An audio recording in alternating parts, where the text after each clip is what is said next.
ভারত সীমান্তবর্তী এক দুর্গম জনপদ চরখানপুর। প্রতিকূল পরিবেশের সাথে লড়াই করে চলে এই জনপদের মানুষের জীবন। বর্ষায় নদী ভাঙন আতঙ্কে নির্ঘুম রাত কাটায় এই চরের মানুষ। আর শুষ্ক মৌসুমে মরুময় বালুর চরে চলাফেরা, পণ্য পরিবহন হয়ে ওঠে কঠিন থেকে কঠিনতর।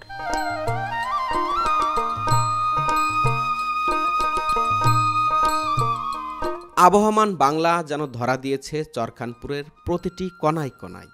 এখনও এই জনপদে আসলে যেন মনে হয় সময় থেমে আছে ৯০-এর দশকে। এখানকার মাটি, মানুষ আর প্রাণের ছোঁয়ায় যেন মিশে আছে আমাদের শেকড়ের ঘ্রাণ।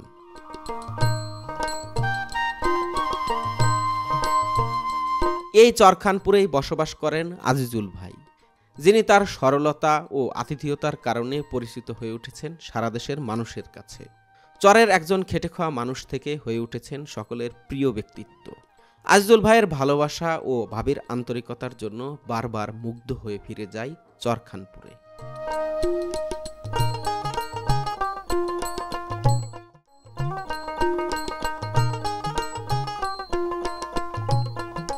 এরপর খাওয়া দাওয়া শেষ করে আমরা রওনা দিলাম চরখানপুরের গ্রাম দেখতে। বাচ্চারা দোলনায় দোল খাচ্ছে। আমাদের শৈশবে অবশ্যই এমন দোলনায় চড়ার ভাগ্য হয়নি। মাঝে মধ্যে গরুর দড়ি দিয়ে দোলনা বানিয়ে খেলতাম। ছিঁড়ে কতবার যে কোমরে ব্যথা পেয়েছি তার ইয়ত্তা নেই। ভাই, এই জায়গা থেকে তো প্রথম পরিচয় হয়েছিল না? হ্যাঁ, এই জায়গায় আসছিলাম, এসে দেখি এখানে ওই মাছ ধরার ফাঁদ বানাচ্ছিল এক দাঁড়িয়ালা একটা বয়স্ক একজন, নাম কি যেন ভুলে গেছে। ওইখানে আজিজুল ভাই বসে আছে। তো ওইখানে প্রথম দেখি, আমি জিজ্ঞেস করলাম যে একটু সীমান্তের কাছে যেতে চাই, তো কীভাবে যাব? তখন আজিজুল ভাই বললেন যে চলেন, আমি নিয়ে যাচ্ছি। তো আজিজুল ভাইয়ের সাথে হাঁটতে হাঁটতে সীমান্তের দিকে গেলাম। সেই পরিচিত হলাম, মোহাম্মদ আজিজুল ভাই বলছিলাম না? হ্যাঁ। তো সেই আজিজুল ইসলাম, মোহাম্মদ আজিজুল ইসলাম। তো সেই জায়গা থেকে সেই পরিচয় যে এত দূর চলে আসবে এটা কিন্তু ভাবিনি। আজ আমার একজন আপনজন আজিজুল ভাই। আসলে একটি ঐতিহাসিক জায়গা বলা যায়। এই জায়গা আজিজুল ভাইয়ের সাথে পরিচয় হয় সুমন ভাইয়ের। এই জায়গাটি ছিল আজিজুল ভাই আজিজুল ইসলাম, পরবর্তীতে সেই আজিজুল ভাই আজিজুল ইসলাম ভাই হয়ে গেলেন আজ আজিজুল ভাই, সবার নয়নের মণি। এবং সেই জায়গায় আমরা দাঁড়িয়ে আছি।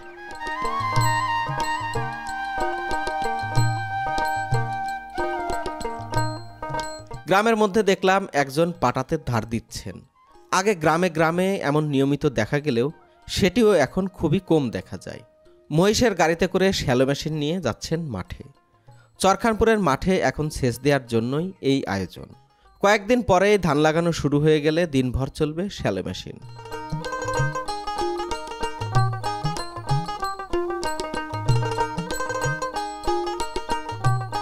চরখানপুরের এই বাড়িঘরগুলো দেখলে যেন মনে হয় ফিরে এসেছি ৯০-এর দশকে। একটা সময় প্রায় বাড়িগুলোই এমন ছিল। চরখানপুরে আসলে যেন ফিরে পায় সেই আদি যুগের বাড়িঘরের স্পর্শ।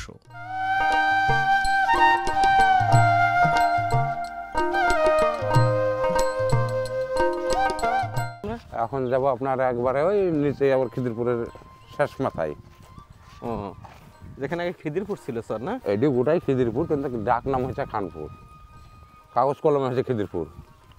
হয় যা আজিজুল ভাই কখন না এটা লালু না? ওই এবারে সবাই শত্রু কিন্তু আজিজুল ভাই। হ্যাঁ, খুব শয়তান। ওকে বাড়ি থেকে কোনোটি বাড়াতে দেবে না একটু। আচ্ছা আচ্ছা। ওকে এক কথা বাড়ি থেকে বাড়াতে দেবে না। তাই তো দেখ, খালি দাঁত থাকলে ভাই ওর খবর ছিল, দাঁত না হিসাবে। দাঁত গেছে কিভাবে? দাঁত বুড়ি হয়ে গেছে একবারে। এখানে রসুন, সরিষা আর ধনিয়া না আজিজুল ভাই? হ্যাঁ, ওগুলো ধনিয়া। আজিজুল ভাই, ওই যে ট্রাকে করে গেছে কাটা বেগুনগুলো নেয়, সেটা কি এইটাই? হ্যাঁ, বেগুন। আমি যার কালে একটু বেগুন দেখি। যার কালে দেখো, এই দেখেন বেগুন, এই দেখেন বেগুন, এই দেখেন। হ্যাঁ, এই দেখেন বেগুন, এই যে বাচ্চা এখনো। হ্যাঁ, চলেন বড়টা দেখি। বড় বড় বেগুন কাটা তো আজিজুল ভাই গাছে।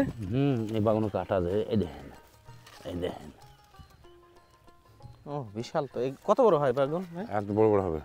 কতটুকু হয় ওজনে? হাফ কেজি করে হবে একটা। Half KG? হাফ কেজি করে হয়ে যাবে। এটা কি এই সরের বেগুন? এই চরের বাগান। এই বীজ হাইব্রিড না? হাইব্রিড না, এই কাটা বাগান এটা বুঝছে, হাইব্রিড না। হাইব্রিড না, আমাদের সরেরই না? চরের। এটার বীজ কি আপনারা প্রতি বছর রেখে দেন? হ্যাঁ, প্রতি বছর রাখি। নিজেদের বীজ সংরক্ষণ করা থাকে, এই তো? ওই বীজের সময় হবে যখন না, তখন এই যেটা রাখবে সেটা পাকে বড় করে রেখে দিল, হ্যাঁ হ্যাঁ। পাকিয়ে যখন লাল হয়ে যাবে ওর মধ্যে মধ্যে ফাড়বে, ফাড়ে ওমে টাঙে ছুঁয়ে দেবে, শুকিয়ে ওর সাথে থেকে যাবে। তখন ওগুলোকে ঝরিয়ে ঝরিয়ে ঝরিয়ে ঝরিয়ে তখন আবার চারাবে তখন। তাহলে এই বেগুনের বীজ কিন্তু আপনাকে রাখতে বলছি আমি। আচ্ছা ঠিক আছে, এবার আমি রাখবো, আপনি নিয়ে যান। আমি কিন্তু লাগাবো না। না, আমি লাগাবো। আপনি নিয়ে যান, লাগাই। ঠিক আছে।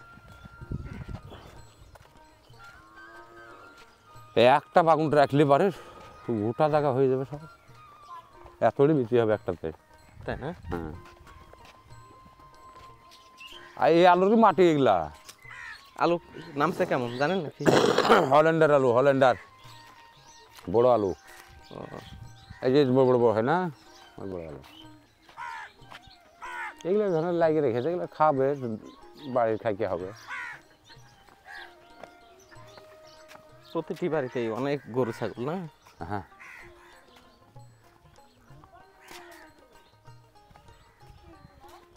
কুমড়া বড়ি।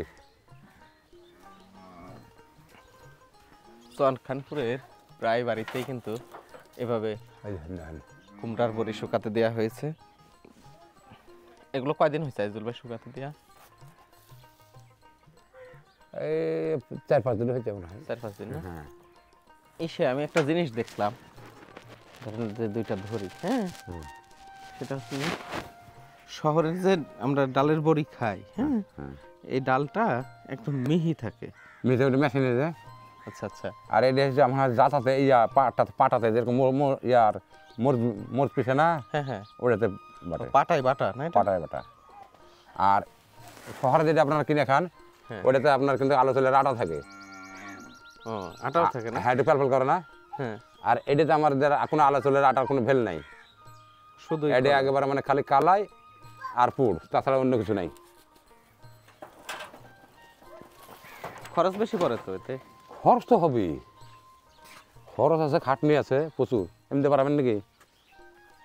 তাহলে অন্য বাড়ি দিয়েও যাই। তাহলে এই বাড়িগুলো দেখে এমনি বাইরে যায়। এই যে বেগুনের গাড়ি বোঝাইছে,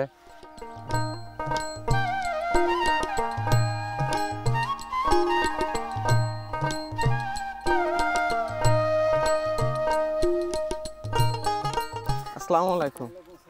কেমন আছেন? আল্লাহ ভালোই রেখেছে। বেগুন কি আপনার জমি? হ্যাঁ, আমার জমির বেগুন। কেমন হচ্ছে বিঘায়? ভালোই তো হয়েছে। এক বিঘাতে কয় মন হবে? এবার ভাই বলতে পারবো না, যেহেতু আমরা তো মাপি তুলি। কয়বার ছিড়লেন? তা মনে হয় দিন 15তেই ছিড়ছি।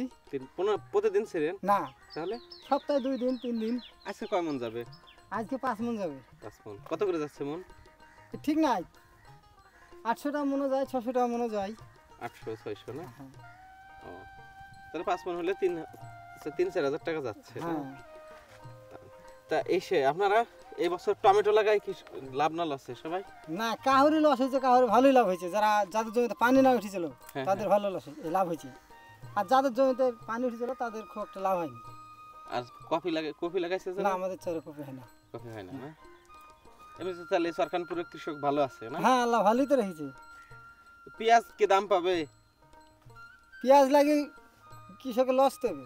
ভালো লস না? ওই যে এখানে আমি যাওয়ার সময় আজুল ভাইয়ের সাথে দেখলাম এত বড় একটা পেঁয়াজ, এই যে লালটুর এখানে 30 টাকা কেজি। হ্যাঁ, পেঁয়াজ যখন আমি বর্তমান আমার কথাই বলছি, আমি 200 টাকা কেজি পেঁয়াজ লাগাচ্ছিলাম, আর এখন বেচেছি 39 টাকা কেজি।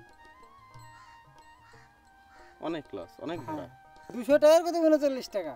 সার ওষুধ সব গেছে। হ্যাঁ হ্যাঁ, আবার ক্যারিং খরচ আমাদের এখান থেকে একটা ঢাকের পিছনে 500 টাকা খরচ হয় যাওয়ায়। আড়াই মনে 500 টাকা হ্যাঁ। খরচ। দেখা গেল 20 টাকা কেজি বিক্রি করলে 15 টাকা পাই আমরা। কাকা, আসসালামু আলাইকুম। কেমন আছেন আপনি? আপনার কিন্তু ওই যে এর আগে মহিষের গাড়ির ভিডিও করছিলাম। আপনি না? হ্যাঁ, তখন ওই যে নিয়ে যাচ্ছিলেন, মহিষের গাড়িতে করে খড় নিয়ে যাচ্ছিল। আর না আপনারা মাথার ভিডিওটা করে নাগে, মাথাটাকে আতলাবে না, বুনের মতন থাকে মাথাটাকে, আর মাথাটাকে ভিডিও করবে নাগে। কি হয় আজুল ভাই আপনার? ভাই ভাই না? একসাথে আমরা উঠা বসা সব হবে। আচ্ছা এখানে কাঠের এই চাকা ব্যবহার হয় না, এর আগে তো আপনার মনে হয় কাঠের চাকা ছিল। হুম, কেন? ওটা তো বাঁধে খুব, ভালো তো টানতে পারে না। না এটা নিয়ে একদম ঘাটে যাবেন আপনি?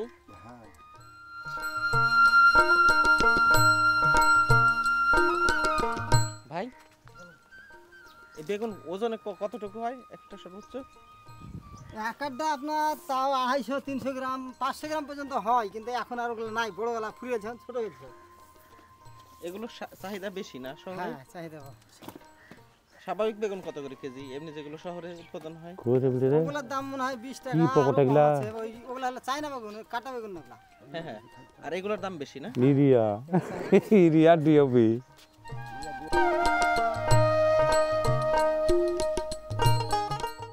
এটার নাম কি? এটার নাম হলো শাক।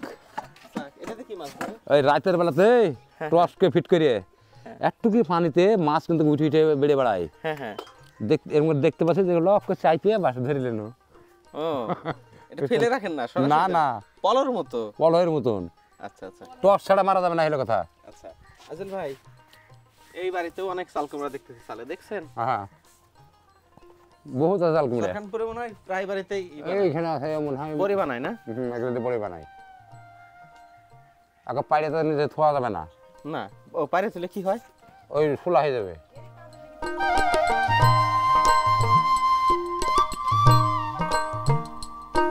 চরখানপুরের বাড়িতে বাড়িতে এখন তৈরি হচ্ছে কুমড়ার বড়ি। এমন ভেজালমুক্ত কুমড়ার বড়ি খেতে সত্যিই দারুণ লাগে। তবে ভেজালের এই যুগে নির্ভেজাল ও অকৃত্রিম বড়ি পাওয়া বেশ কঠিন। সামনে আগাতেই দেখলাম দুই ভাই হাফ প্যাডেলে বাইসাইকেল চালাচ্ছে। ছোটবেলায় এভাবে অনেক দিন হাফ প্যাডেলে বাইসাইকেল চালিয়েছি। আমরা যখন ছোট ছিলাম বাইসাইকেল এতটা সহজলভ্য ছিল না, তাই বাধ্য হয়ে পরিবারের বড় কারও বাইসাইকেল চালাতে হতো আমাদেরকে। এখন শহরের বাচ্চাদের কাছে ছোট ছোট বাইসাইকেল পৌঁছে যাওয়াতে অনেকের ধারণাতেও নেই এভাবে হাফ প্যাডেলে বাইসাইকেল চালানো যায়।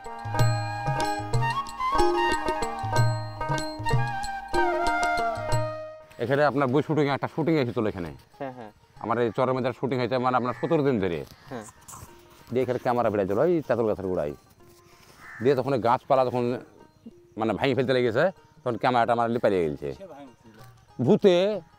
ভূত আছে? হ্যাঁ, রাত্রে এখন যাই কি করবো আমরা? সব সময় তো এগুলো হবে না ভাই। সত্যি সত্যি আসলে এই দেখেন আমরা কি বলছি, ওর মেশিনে তো দেখছি, আমরা মেশিনে যা দেখছি তাই। আর একটা নৌকা রাতের বেলায় একটা নৌকাতে 3টে মহিলা বসে, 3টে মহিলা এখান থেকে পার্থক্য চলেছে, ঘুরতে চলেছে, দেখতে পাওয়া যাচ্ছে। ক্যামেরা ফিট করতে চলে যারা ক্যামেরা তো সব দেখতে পাচ্ছি। এখানে ভূত ছিল না? ভূত আছে, এখনো আছে, কিন্তু সব সময় তো দেখা যায় না। আপনি দেখছেন ভূত কোনোদিন? আমার কাছে ভূত তো যাবেই না ভাই, আমরা তো যন্ত্র নিয়ে থাকি সব সময়। জাল দড়ি যার কাছ থাকে তার কাছে ভূত যেতে পারে না। হ্যাঁ, আর না আসলে জাল দড়ি যার কাছে থাকবে তার কাছে কোন ভূত ভিড় পারে না। কে বলছে এটা? আমি আমার জানা মতো বলছে, আমি বলছি। আমি আজ এত বড় থেকে আমি মাছ মারি, জালের কাছে গেলে এক রকমের 101 রকমের ভূত সুদে সোজা হয়ে যায়। চরখানপুরের প্রায় বাড়িগুলোতেই এখন বেগুন নিয়ে বাজারে যাওয়ার ব্যস্ততা। শহরে বেগুনগুলোর চাহিদাও প্রচুর। শহরে নিয়মিত যে বেগুন পাওয়া যায় তার থেকে এই বেগুনের দামও কেজিতে 5 থেকে 10 টাকা বেশি।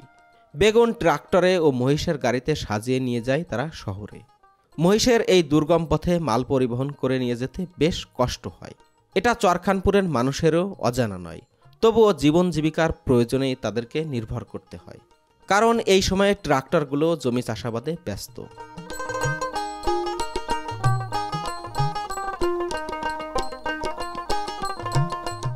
মালবাহী মহিষগুলো পরিশ্রম করে ক্লান্ত হয়ে যায়, তাই পানিতে দাঁড়িয়ে বিশ্রাম নিয়ে আবারও ছুটে চলে ঘাটের দিকে।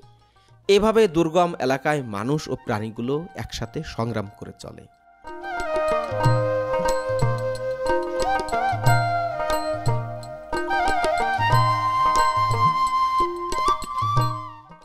আমরা এটাকে বলতাম গুলতি, তোমরা কি বলো?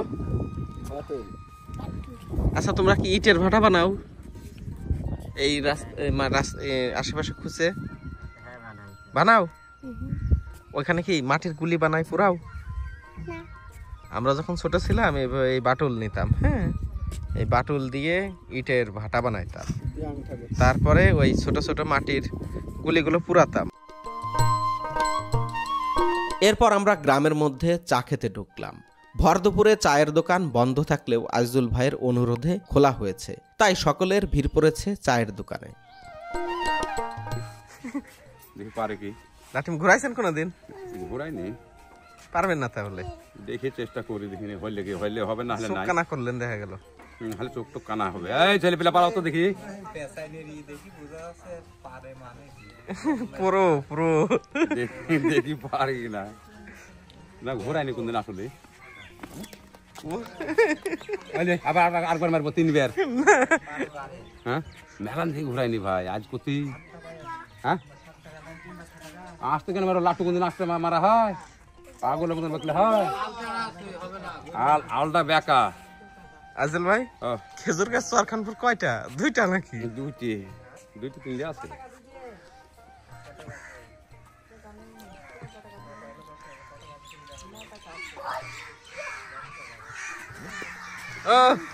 এই আজিজুল ভাই বলে পারে না, সব পারে।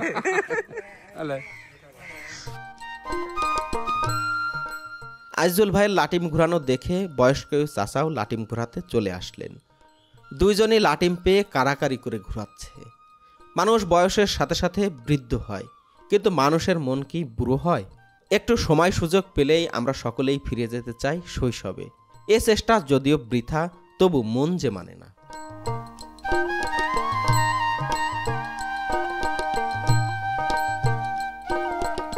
চরখানপুর থেকে বেশ কিছু মানুষ একটি ট্রাক্টর ভাড়া করে নিয়ে যাচ্ছেন শহরের দিকে।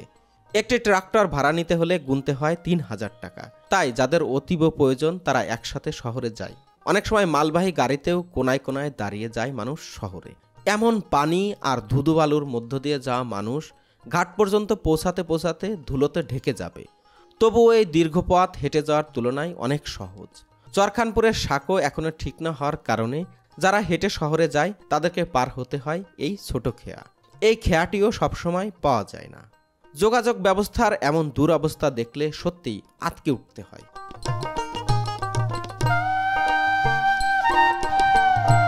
আজিজুল ভাই, জি বলেন। ভাবিকে পিঠা বানানোর বুদ্ধি কে দিছে? আমি দিয়েছি। কারণ কি?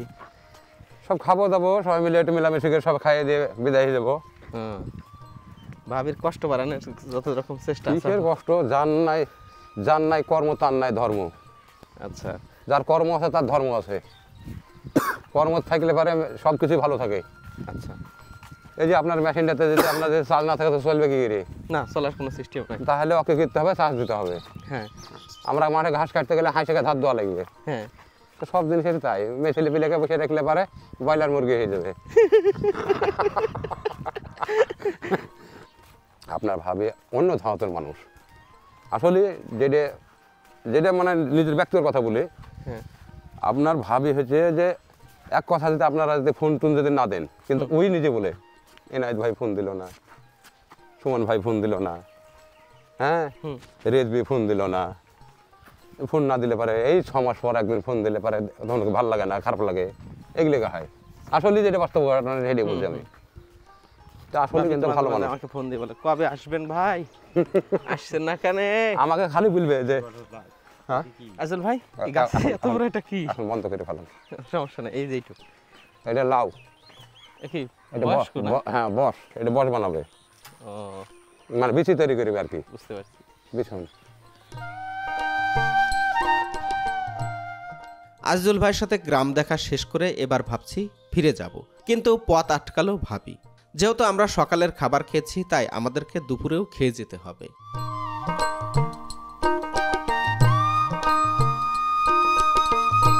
কে দেবে বা? হ্যাঁ, আমি আমি আমার বুদ্ধি দাম করে ওরা ছেলে যা রে। আপনার বুদ্ধি? হ্যাঁ রাখে ছেলে যা। ভাবি, চাল নিয়ে কই যাচ্ছেন? পিসতে যাচ্ছে। হ্যাঁ, পিসতে যাচ্ছে। পিসে কি করবেন? রস পিঠা করবে। রস পিঠা? আপনাদের মাথায় সব বুদ্ধি কে দেয় বলেন তো? কে দিবে? একলা করতে হয়। একলাই করতে হয় না এই বুদ্ধি? আজ ভাবি পিঠার আয়োজন করবেন। কোনো মতেই তাকে আর আটকাতে পারলাম না, তবে আগ্রহ জন্ম নিল জাতা দিয়ে চাল পেশা দেখার জন্য। এভাবে জাতা দিয়ে চাল পেশা কখনো দেখিনি। সবসময় দেখেছি ঢেকিতে চাল কুটে পিঠা বানানো, আর জাতা দিয়ে ডালের খোসা তোলা দেখেছি আমাদের বাড়িতে। আস্তে আস্তে সবকিছুই হারিয়ে যাচ্ছে, তবে চরখানপুরে আসলে অনেক কিছুরই দেখা পাওয়া যায়। এই জনপদকে মনে হয় বাঙালির ঐতিহ্যের ধারক। সেলাই মেশিন মানে আমি একটাই কাজ আমার, খালি আপনার ওই কয়েকটা কাজ বাদে, মানে আপনার একটা সুপারভাইজার বাদ। সুইপারের কাজটা বাদে হ্যাঁ। কি কি কাজ পারেন? সব কাজই করি ভাই, কৃষিক থেকে হ্যাঁ, আপনার সেলাই মেশিন থেকে ওই আপনার এমন কোনো কৃষিক কাজ আমার কোনোটাই বাদ নাই। চুল কাটা চুল কাটা থেকে সব কিছু। এবং আপনি একজন ডাক্তার, গরুর আপনার কুকুরের অপারেশন করছেন? হ্যাঁ।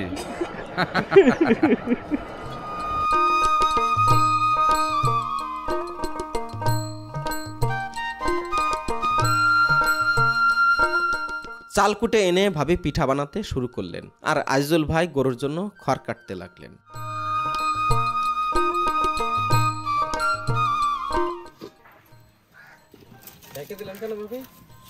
খুলবে না যে? ফুলবে না, না, শুনলি দাও।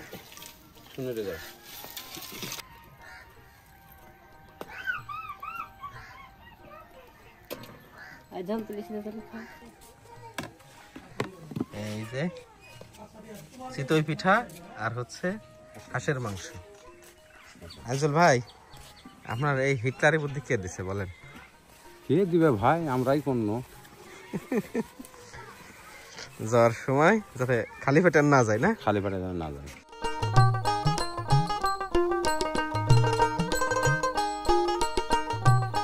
আমাদের অঞ্চলে সাধারণত যখন চিতই পিঠা বানানো হয় তখন হচ্ছে ঢেকি দিয়ে চাল কুটে বানানো হয়, কিন্তু এই চরখানপুরে এসে দেখলাম জাতা দিয়ে এনারা হচ্ছে চাল পিষে এবং এভাবে চিতই পিঠা বানায়। এটি আমার কাছে একদম নতুন অভিজ্ঞতা।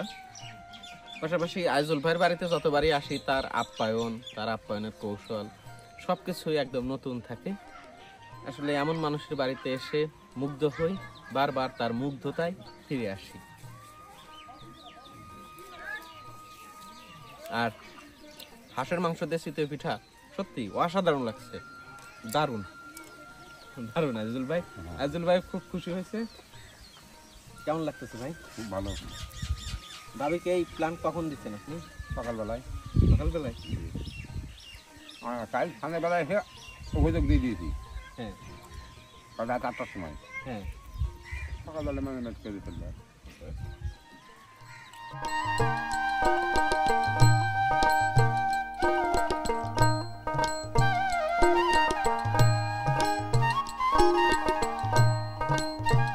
প্রতিবার যখন আজিজুল ভাইয়ের বাড়িতে আসি, আজিজুল ভাইয়ের আতিথেয়তা, ভাবির আন্তরিকতায় আমরা মুগ্ধ হই। এবারও আজিজুল ভাই এবং ভাবির যে আন্তরিকতা সেটি মুগ্ধ হলাম। আসলে আজিজুল ভাইকে অনেক ধন্যবাদ। পাশাপাশি আজিজুল ভাইকে যিনি সবার সামনে পরিচয় করিয়ে দিয়েছেন সুমন ভাইয়ের প্রতিও আসলে অনেক কৃতজ্ঞতা।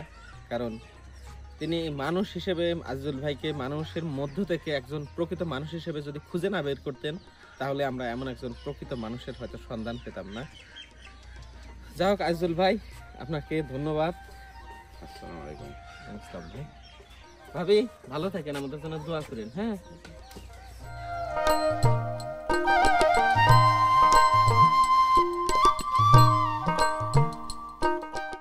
ফিরে আসার সময় হলো। মাঠ থেকে লোকালয়ে ও গরুর বাথানে ফিরতে শুরু করেছে গরুগুলো।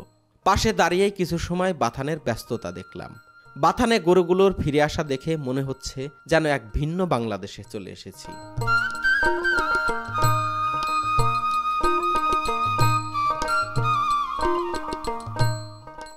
ভাই, আজকের ট্যুর কেমন লাগলো? আজকে খুবই ভালো লাগলো। স্বল্প সময়ের জন্য আসলাম। আজিজুল ভাইয়ের সাথে অনেক দিন দেখা হয়ে গেল। আর এই চরের মাটি, মানুষ সব কিছুই সবসময়ই ভালো লাগে। তার মধ্যে বিশেষ হচ্ছে আজিজুল ভাই, ভাবির হাতে রান্না। এই অল্প সময়ের মধ্যে সব কিছুই হলো। আর শেষে যাওয়ার সময় আজিজুল ভাইয়ের মেয়ের বাড়িতে যে কালাই রুটি খেলাম, এটা অসাধারণ। সব কিছু মনে থাকবে। পরবর্তীতে আরও বেশি সময় নিয়ে আজিজুল ভাইয়ের কাছে আসবো। আর এবার আজিজুল ভাই আমাদের বাসায় বেড়াতে যাবেন ধান কাটা হলে।